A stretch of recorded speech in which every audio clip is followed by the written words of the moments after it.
La ocupación de gran parte de Andalucía y la capitulación de Sevilla a principios de 1810 dejó a los franceses como dueños de gran parte de España. También provocó la disolución de la Junta Suprema, que durante 16 meses había intentado resistir la invasión napoleónica. Desprestigiada por la suerte adversa de la guerra y carente de autoridad, la Junta generó, a pesar de todo, su propia sucesión, la regencia. Este órgano jurídico-administrativo, poco menos que un gobierno en el exilio, recibió un mandato explícito: la organización de las Cortes. Si la convocatoria a esa asamblea había resultado un trámite arduo, su concreción, con una España sometida, parecía un objetivo imposible en esas circunstancias.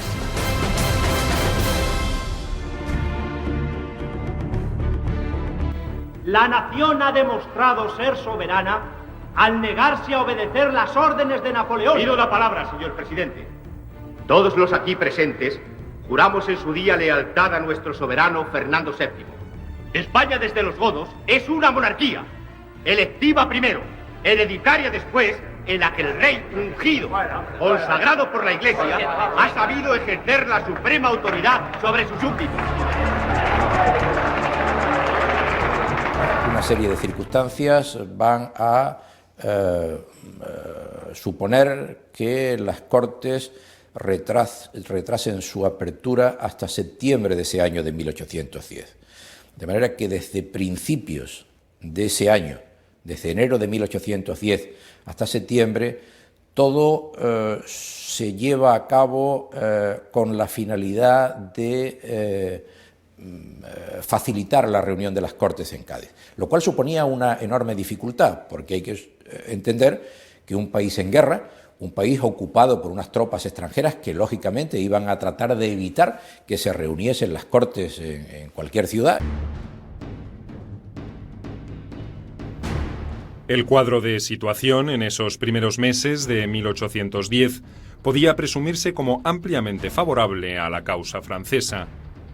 Salvo algunos puntos del Levante, de Extremadura, de Galicia, Asturias y Andalucía, las armas napoleónicas tenían el control de la situación. José I podía decir, por primera vez desde su designación, que reinaba sobre España, aunque esa afirmación fuese más figurada que real. La realidad era que las tropas imperiales controlaban las ciudades o regiones donde sus ejércitos tenían una presencia efectiva y permanente. Allí donde su influencia era insuficiente o nula, la rebelión bullía, encarnada por grupos de patriotas que no cesaron nunca de hostigar a los invasores. El espíritu indomable del pueblo español frente a circunstancias tan adversas fue quizá una de las pocas razones que le permitió a la regencia seguir alentando una resistencia desesperada. Uno de los motivos que favoreció esta postura fue la elección del lugar desde donde mantendría encendida la vigencia de las instituciones nacionales, aún en momentos tan desesperados. Presidida por el general Castaños, la regencia se instaló en la isla de León, frente a Cádiz, un bastión inexpugnable para los franceses. Ubicada en el extremo norte de una estrecha península y protegida por dos líneas de defensa costera, además de la ciudadela propiamente dicha, Cádiz solo podría ser vencida después de un prolongado asedio, tanto por tierra como por mar. Que Cádiz, en cualquier caso, era la plaza militar de España. Plaza militar que había demostrado su poder, su valía, su resistencia durante los bloqueos a los ingleses, magníficamente fortificada, la mejor plaza de Europa. Esta situación pudo solventarse, pudo arreglarse gracias a la existencia en su bahía de dos escuadras, la escuadra española de Álava y la escuadra inglesa de Purvis. Ambas escuadras suministraron la artillería suficiente para convertir a Cádiz y su entorno en una plaza inexpugnable.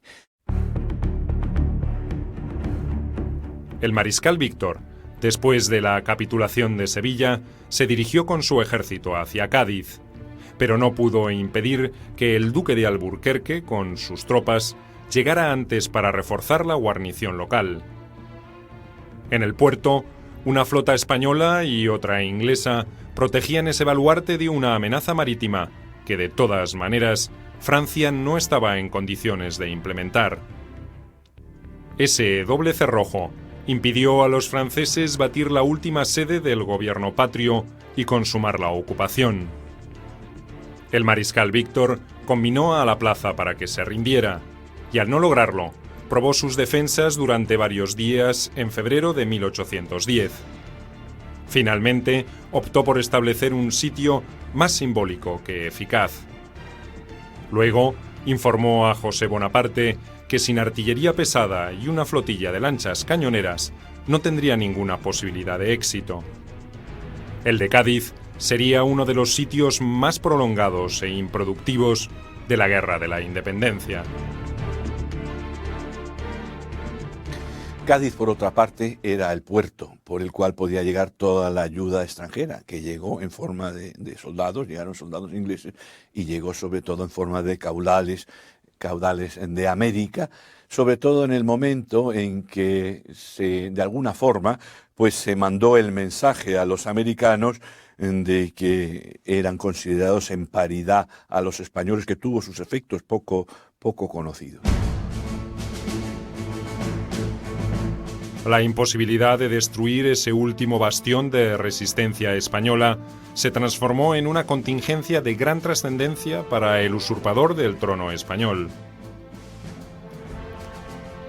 La presencia de una institución rebelde, aunque fuera en un extremo del territorio, complicaba su estrategia de pacificación del reino. Su intención, una vez concluida la etapa militar de la conquista, era la de desplegar una serie de medidas políticas destinadas a mejorar su relación con sus nuevos súbditos. Para lograrlo, necesitaba ahogar cualquier manifestación de gobierno patriota. También le hacía falta dinero suficiente como para encarar la recuperación de una España quebrada por la guerra. El refugio de la regencia en Cádiz impidió el cumplimiento del primer objetivo.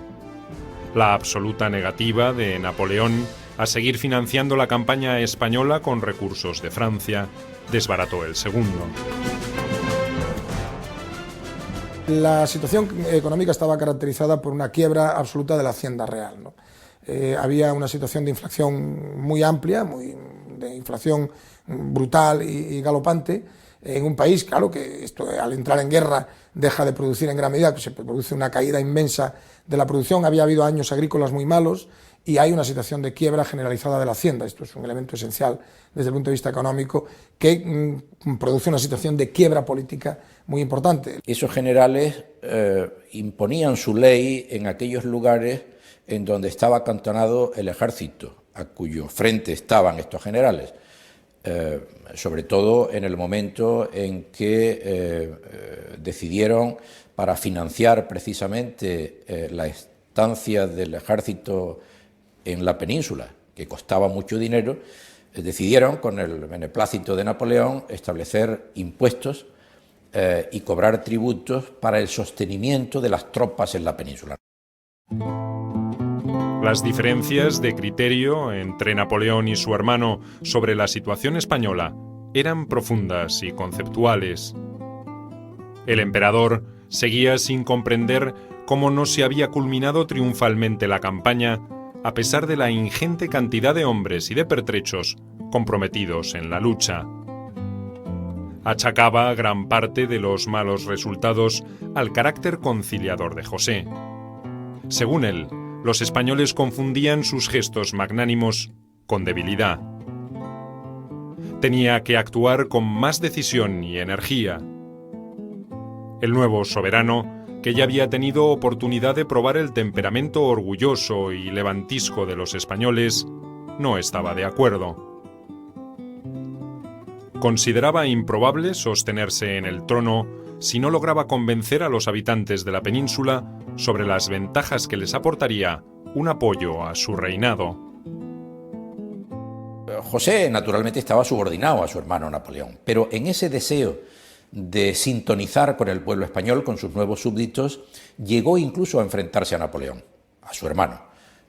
Hizo incluso un viaje a París para plantearle la necesidad de que los generales se adaptasen a los dictados de la monarquía que él encabezaba. Y por consiguiente, la relación con Napoleón hubo un momento en que se enturbió. Incluso José amenazó a su hermano con abdicar del trono, dejar el trono de España para ver si Napoleón le dejaba mayor libertad en el gobierno del país. Durante esa primavera del año 10, esto se ha estudiado a través de una biografía bastante moderna de Soult.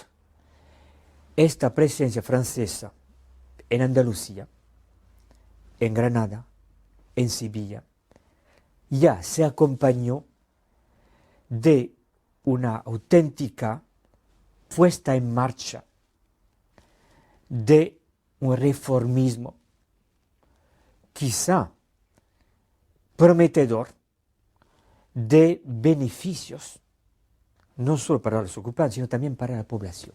Los historiadores que han biografiado a José Bonaparte recientemente ponen de manifiesto al menos su buena voluntad, su deseo de congraciarse con los españoles, de ser verdaderamente un rey de España. Por consiguiente, están ofreciendo una imagen no tan negativa del personaje. Está claro que no tenía la inteligencia ni la capacidad de decisión de su hermano Napoleón, pero José Bonaparte era un hombre bien, con una cultura, con buena voluntad, con deseos de agradar y con deseos de llevar a cabo un buen gobierno de España. El 8 de febrero de 1810, las aspiraciones de José de neutralizar paulatinamente la resistencia de los españoles naufragaron abruptamente. De manera unilateral, Napoleón resolvió dividir el territorio peninsular en dos unidades administrativas bien diferenciadas. Todas las regiones situadas al norte del Ebro pasarían a ser gobernadas por jefes militares bajo su exclusiva supervisión.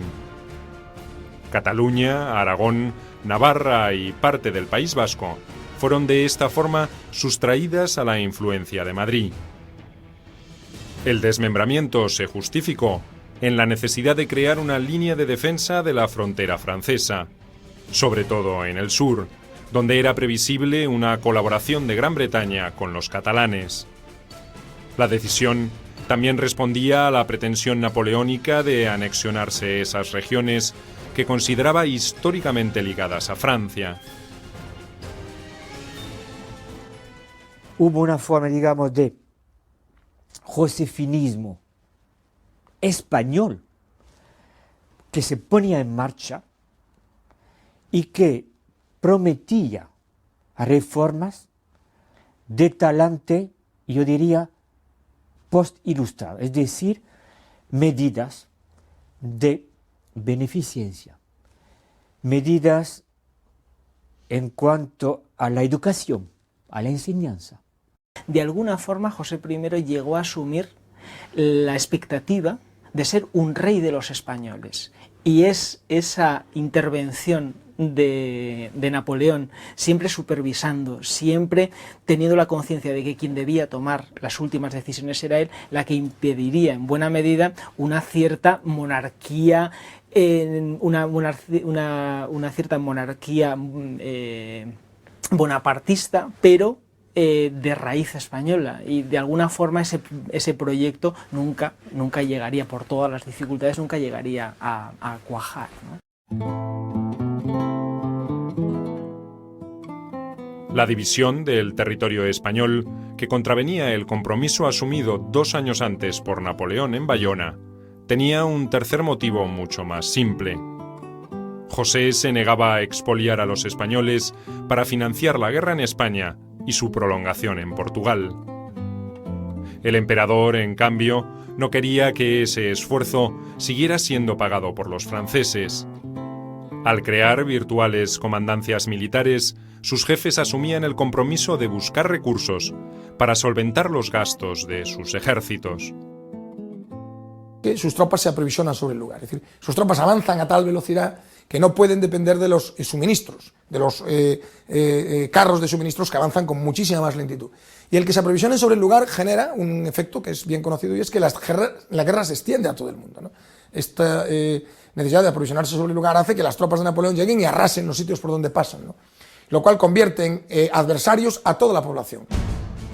Este criterio también se aplicó poco después para sustraer del dominio de José Bonaparte una especie de corredor que vertebraba a las provincias de Burgos, Valladolid, Palencia y Zamora, además de Andalucía.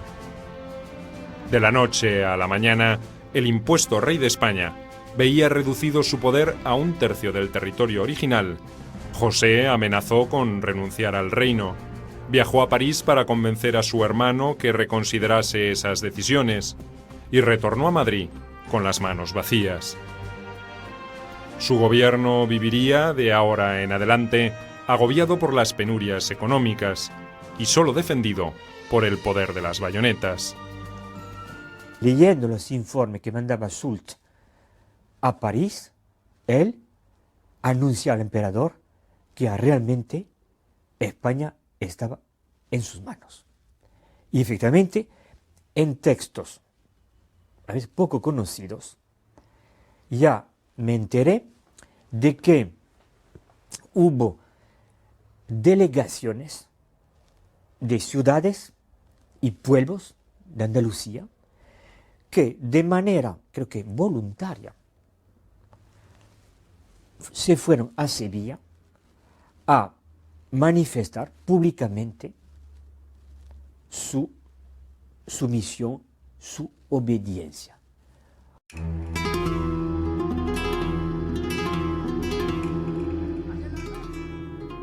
La decisión del emperador de desmembrar España se correspondía también con la urgencia de poner en marcha el demorado plan para invadir nuevamente Portugal y expulsar de ese territorio a los ingleses. Para lograrlo, tendría que formar un nuevo ejército capaz de alcanzar ese objetivo. Aunque los grandes ejércitos patriotas casi habían desaparecido en 1810 o estaban confinados en regiones periféricas, el control territorial exigía enormes recursos a los franceses. El resultado era una importante concentración de fuerzas militares, especialmente en el centro de España, dedicadas a preservar su dominio, casi en forma excluyente.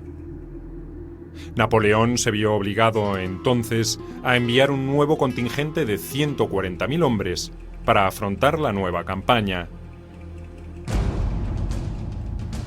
El ejército de Portugal fue puesto bajo el mando del veterano mariscal Massena, un experimentado militar que intentó resistir la designación alegando su mala salud. Fue una mala elección de Napoleón. Con su decisión, postergó las ambiciones de los mariscales Ney y Junot, que deseaban comandar esa fuerza y que ya operaban en la región, y los subordinó a un Massena, mal predispuesto para la expedición. Además, no le confió al nuevo jefe el control sobre otras divisiones francesas que operaban en España y que podrían haber ayudado al propósito de atacar el territorio lusitano por varios frentes a la vez. Ocupado en sus nuevos quehaceres conyugales, el emperador no preparó con su acostumbrada eficiencia el plan de batalla y pagó caro semejante distracción.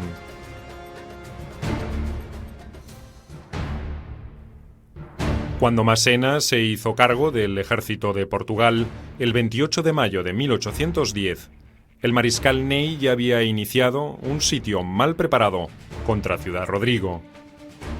La plaza fuerte resistió más de lo esperado y solo capituló el 9 de julio, después de un gran derroche de hombres y municiones por parte de los franceses.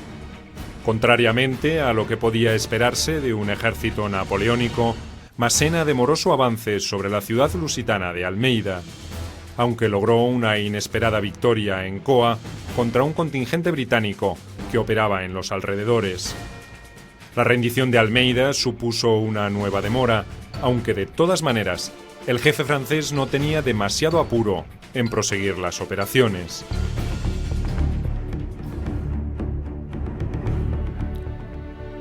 La lentitud del avance del ejército de Portugal y las excesivas prevenciones adoptadas por Massena favorecieron la estrategia del general Wellington, basada en evitar la batalla en campo abierto. El general inglés aplicó la táctica de tierra arrasada, dificultando al máximo las posibilidades de aprovisionamiento de los franceses, que reanudaron su avance hacia Lisboa el 15 de septiembre de 1810. La táctica de Wellington consiste en retirarse y arrasar absolutamente, justamente el suministro, ¿no? El no permitirle, que fue lo que la misma táctica que harían después, que hicieron los rusos en las tropas rusas en el frente oriental, ¿no? Que era retirarse e ir dejándolo todo quemado, dejando todo arrasado, de manera tal que las tropas no podían suministrarse de alimentos, no podían aprovisionarse, no había nada con qué aprovisionarse. Por diferentes motivos, entre ellos el de cuidar su retaguardia, Massena solo comprometió alrededor de 60.000 hombres en una aventura que en Busaco tendría su primer traspié de envergadura. Wellington esperó al ejército napoleónico en una formidable posición defensiva, donde desplegó sus 52.000 combatientes. El comandante francés aparentemente subestimó tanto la ubicación como la calidad del ejército inglés, y el 27 de septiembre ordenó un ataque directo.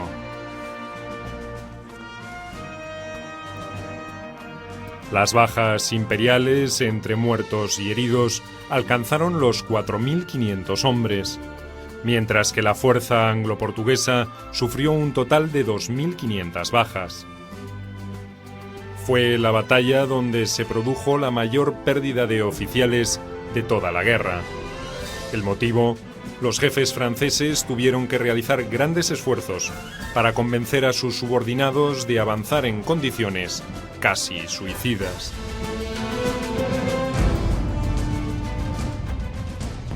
A la mañana del día siguiente, ambos ejércitos permanecieron en sus posiciones. Wellington, como había ocurrido en Talavera, resolvió no arriesgarse a forzar un nuevo enfrentamiento. Massena hizo otro tanto, y los dos ejércitos se replegaron y emprendieron viaje hacia el sur por caminos diferentes. El objetivo del mariscal francés era ocupar Lisboa.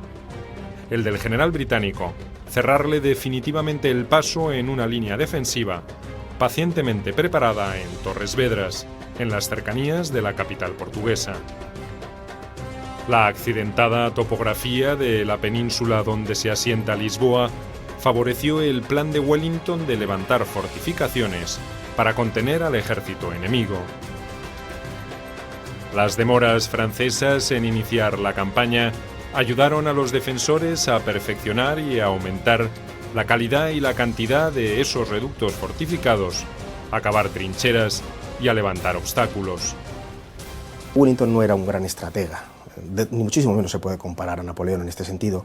Sin embargo, era un buen organizador. Él era un hombre precavido. Además, su situación como jefe de las fuerzas, primero como jefe del ejército de Portugal y luego como jefe de las fuerzas aliadas, es un papel en el que predomina sobre todo la prudencia, ¿no? Incluso algún momento que puede actuar y no lo hace, pensando más bien en la prudencia que en un golpe de efecto, ¿no? En esa telaraña defensiva se enredaron Massena y su ejército después de una penosa marcha por una quebrada geografía portuguesa expurgada de todo potencial recurso que pudiera servirles. Las primeras avanzadas francesas llegaron a Torres Vedras el 11 de octubre y comprobaron la imposibilidad de seguir hacia adelante. Los británicos, reforzados con fuerzas portuguesas y una división española al mando del Marqués de la Romana, solo se dedicaron a esperar un ataque final que nunca se produjo. El hambre y las enfermedades comenzaron a diezmar a las tropas bonapartistas y obligaron a Massena a ordenar un repliegue hasta Santarém, a la espera de refuerzos que nunca llegarían. Entre fines de febrero y mediados de marzo de 1811, los franceses abandonaron definitivamente el territorio portugués, hostigados permanentemente por avanzadas anglo-lusitanas. La campaña había resultado un rotundo fracaso, con un coste de alrededor de 25.000 soldados, abatidos por las heridas en combate, la fatiga, el hambre y las enfermedades. La estrategia defensiva de Wellington había dado un resultado quizá mayor que el esperado por el general inglés. La realidad era que en ese fracaso también habían contribuido las divisiones dentro del Estado Mayor de Massena y la falta de colaboración del mariscal Soult, estacionado en Andalucía. Napoleón había ordenado que Soult atacara al ejército de la Romana para evitar que éste se uniera a los británicos.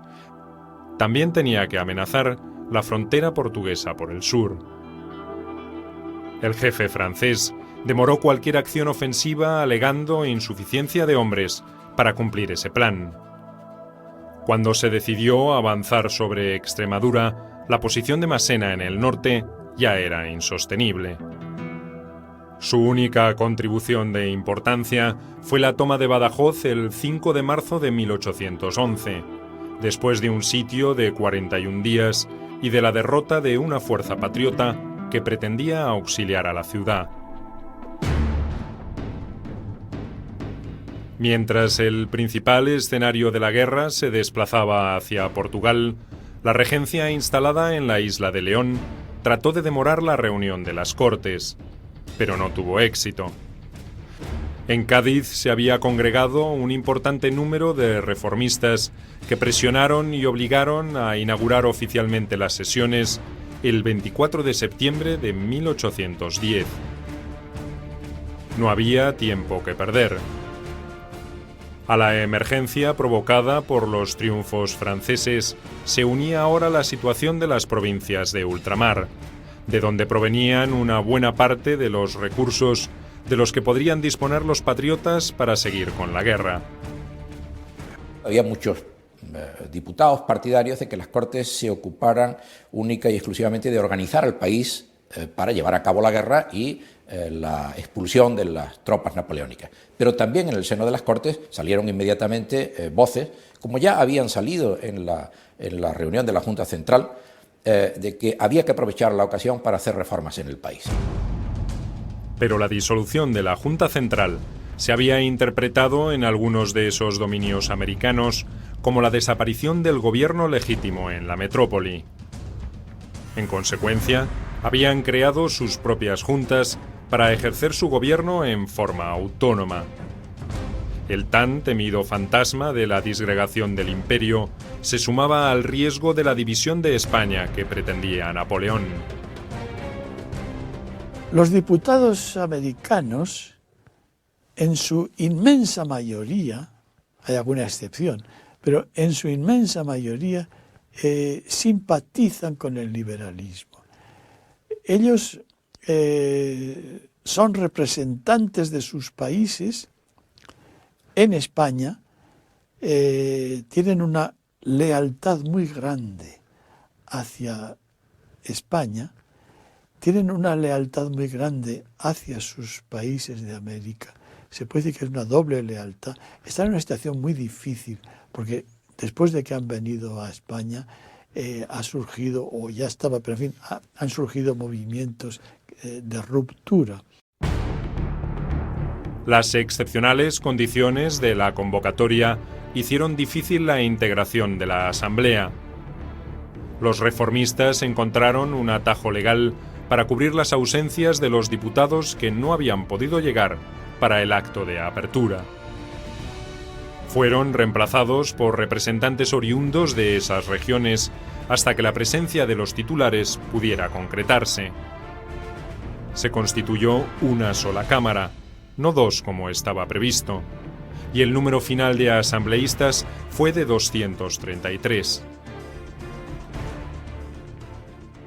Al final, por una serie de circunstancias que ahora no vamos a entrar, triunfan las tesis partidarias de una sola Cámara, de unas Cortes unicamerales, en contra, por ejemplo, del criterio que sostuvo Jovellanos en la Junta Central, ¿no?, que quería unas Cortes bicamerales al estilo inglés.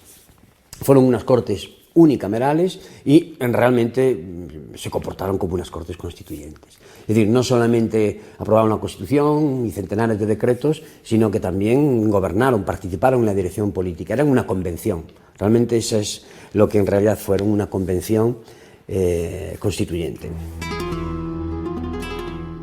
Un tercio eran sacerdotes. Otro porcentaje importante correspondió a las profesiones liberales y a funcionarios gubernamentales. Los diputados de origen noble y los comerciantes integraron los grupos más pequeños. Las dos primeras minorías, clérigos y profesionales, eran en general reformistas moderados, partidarios de un régimen de gobierno que respetara la libertad civil y política. Preconizaban la igualdad ante la ley, el derecho a la propiedad y el libre mercado. Hizo en Cádiz, qué duda cabe que tuvo una influencia el hecho de que Cádiz era la ciudad, si no la más, de las más liberales de España. Su situación, una ciudad portuaria, donde había una población extranjera importante, una ciudad cosmopolita, sobre todo por los vínculos comerciales que había con América y con otras partes de Europa. Por tanto, la elección no fue casual. Y eso influyó, naturalmente, fueron bien acogidos. Era un contexto favorable, proclive, sin duda alguna, a que prosperasen las tesis liberales en aquellas Cortes. Clero, eclesiástico y magistrado, ya se ve cómo va a triunfar una forma de oratoria, una forma de elocuencia que participa, por un lado, de la elocuencia eclesiástica, la de los que hablan, los que pronuncian sermones desde el púlpito, y también elocuencia de estos abogados, jueces, que también habían aprendido a hablar ante un público. Las Cortes de Cádiz eran unas Cortes peculiares porque no había disciplina de partido en el sentido en que la conocemos hoy, de manera tal que el que unos diputados se inclinaran en un sentido o en otro dependía en gran medida, algunos, no todos, pero dependía en gran medida de la capacidad de convicción de los líderes. La primera medida adoptada por las Cortes fue el reconocimiento de Fernando VII como único y legítimo rey de España. Pero de inmediato, gracias a una iniciativa del clérigo Diego Muñoz Torrado, se remarcó que en esa asamblea residía la soberanía nacional. De esa forma, la regencia quedó subordinada a su poder y restringida solo a las funciones ejecutivas. Sus miembros debieron jurar obediencia al nuevo poder soberano, una decisión que fue acatada por todos menos por el obispo de Orense. Las Cortes también resolvieron equiparar los derechos de los habitantes de las colonias a los de la metrópoli. Fue un intento de frenar los vientos independentistas que soplaban en ultramar, pero esa medida no tendría efectos prácticos. Es evidente que la Constitución de Cádiz y en general otros muchos decretos, el primero de todos, clave, el 24 de septiembre de 1810, en el que se proclama la soberanía nacional y la división de poderes, que son las dos grandes ideas que van a cristalizar en el texto constitucional, pues fueron impulsadas, como en conjunto todo el proyecto, por los diputados liberales de la península, diputados liberales metropolitanos, lo que he dicho antes, ¿no? Lo cual no significa que también hay algunos aspectos de la Constitución que tienen una impronta claramente realista. Las Cortes se reunieron en la isla de León hasta el 20 de febrero de 1811. A partir de entonces, fijaron su residencia definitiva en la iglesia de San Felipe Neri, en Cádiz. La institución se dividió desde el principio en dos bandos, reformistas o liberales y absolutistas o serviles. Aunque con matices, esas visiones ideológicas se mantendrían durante todo el tiempo que deliberó la Asamblea y tendrían puntos de enfrentamiento notable, como cuando se debatió el régimen de libertad de imprenta. También generó opiniones contrapuestas la decisión de incorporar a la nación los señoríos jurisdiccionales. En cambio, hubo unanimidad el 1 de enero de 1811, cuando se decretó nula cualquier acta, convenio o transacción que firmase el rey mientras permaneciese en cautiverio. Esta resolución trató de desalentar una maniobra que Napoleón finalmente decidió no llevar a cabo. El emperador había considerado la posibilidad de devolverle el trono a Fernando VII después de casarlo con una de sus sobrinas. Ese se convertiría en uno de los primeros gestos destinados a limitar el poder absoluto del rey. No sería el único. El 2 de marzo de 1811, las Cortes resolvieron designar una comisión destinada a elaborar un código constitucional que enmarcara en lo sucesivo la vida política de España. Diego Muñoz Torrero presidiría ese cuerpo integrado por otros 16 miembros de la Asamblea. Era la primera vez que oficialmente se intentaba sustituir el viejo orden borbónico, que había desaparecido por la invasión napoleónica, por otro más acorde a los nuevos tiempos que se avecinaban. Las consecuencias de esa actitud tendrían enormes repercusiones en el futuro de España.